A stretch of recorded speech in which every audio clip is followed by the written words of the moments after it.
Holly here from Your Past is a Gift. So, funny enough, I just finished that video about jealousy and envy, and I thought that was going to be it for that topic. And then I just had this light bulb go off in my head as I got to the end of it. And I was talking about why you're comparing yourself to others. Okay, apart from the fact that from very little we're taught to constantly be comparing ourselves rather than admiring, other people and understanding that the qualities that they have in them that we admire are also in us. All those wonderful qualities that we admire in other people, they are in us as well. It's not just exclusive to that person that you're admiring. Okay? But we're not taught that. We're taught to, rather than admire it and understand that we have that inside of us as well, we're taught to envy it. We're taught that we're not as good as that person.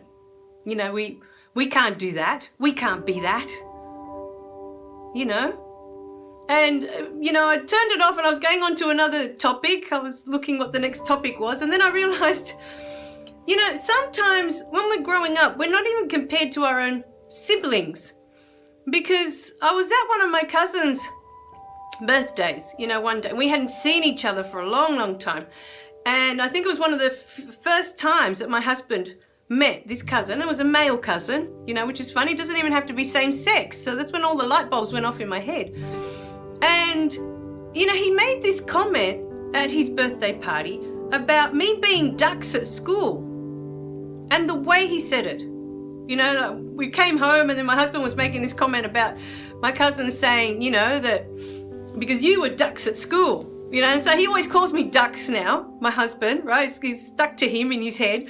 And he always makes a joke about what kind of ducks, you know what I mean? Are we talking about the ducks that quack or are we talking about actual ducks that are smart, So anyway, but because I'm so goofy and I never even used that word with him. When he used that word, I thought, to me that was a massive word to use, for someone that's super intelligent. And I don't see myself that way. I'm one of those people that loves learning, but I find it easy to learn. But I don't see myself as intelligent in that way, that it comes naturally to me, Like other people are naturally intelligent. They learn very easily and very quickly.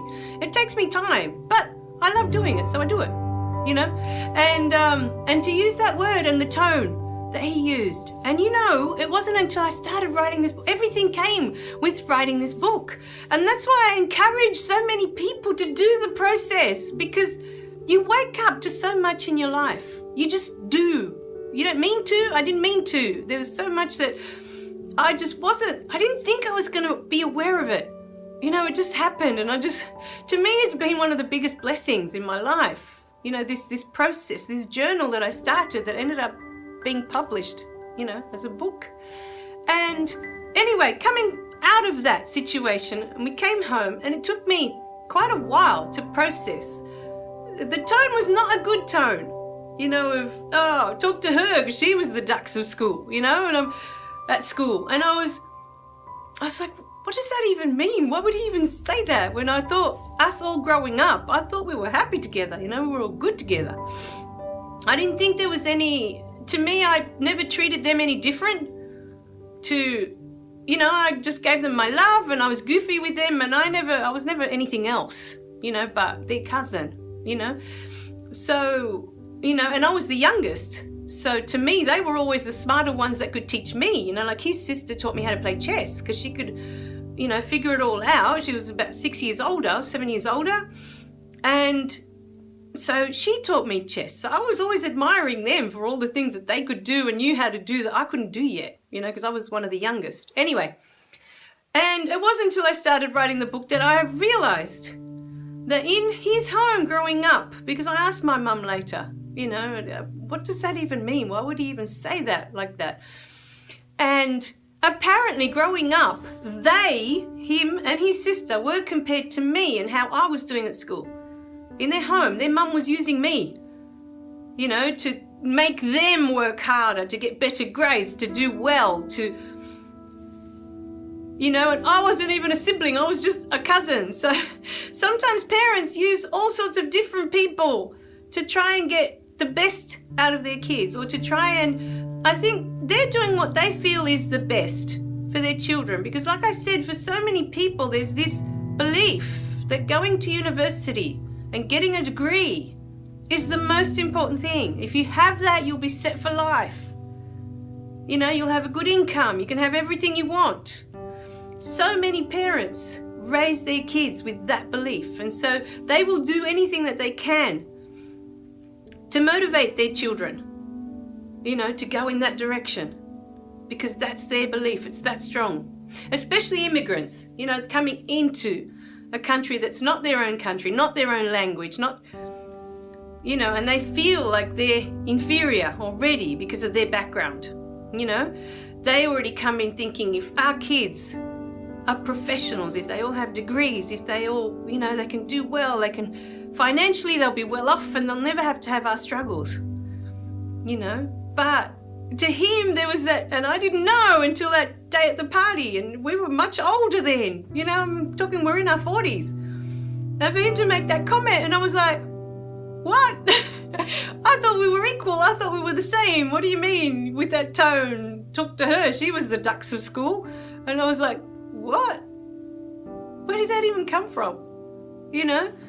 But then I realized, you know, I talked to my mum and I said, why would he say that? And she said, you know, that his mum was always using me to get them to study, you know, or to do better at school. She used me, and so he was jealous because he was always being compared to me, you know, that he wasn't as good as me. And this is the problem.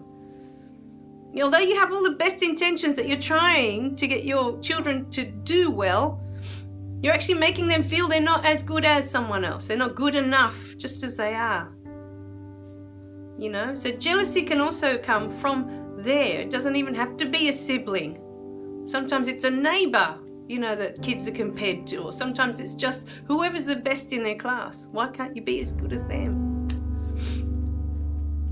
You know, it doesn't even have to be in the family. But all it does is creates jealousy in that person, that they're not as good as that person.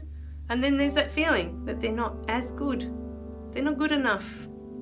They're not as good as, which means they're not good enough. And that's all it ever comes down to, this not feeling good enough. All right, my darlings, so think about that today. If you are jealous, if you are envious of others, I want you to think about where it comes from.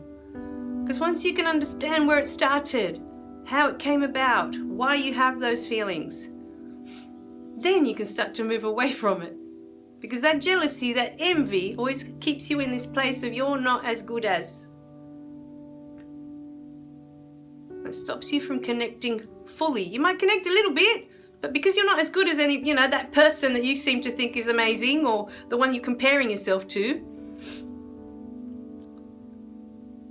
you can't fully open up to connect with others because you always think that you're not good enough. All right, my darlings, I love you guys. Remember to click like and subscribe below so you don't miss any of the messages, and I'll see you in the next video, okay? Bye for now.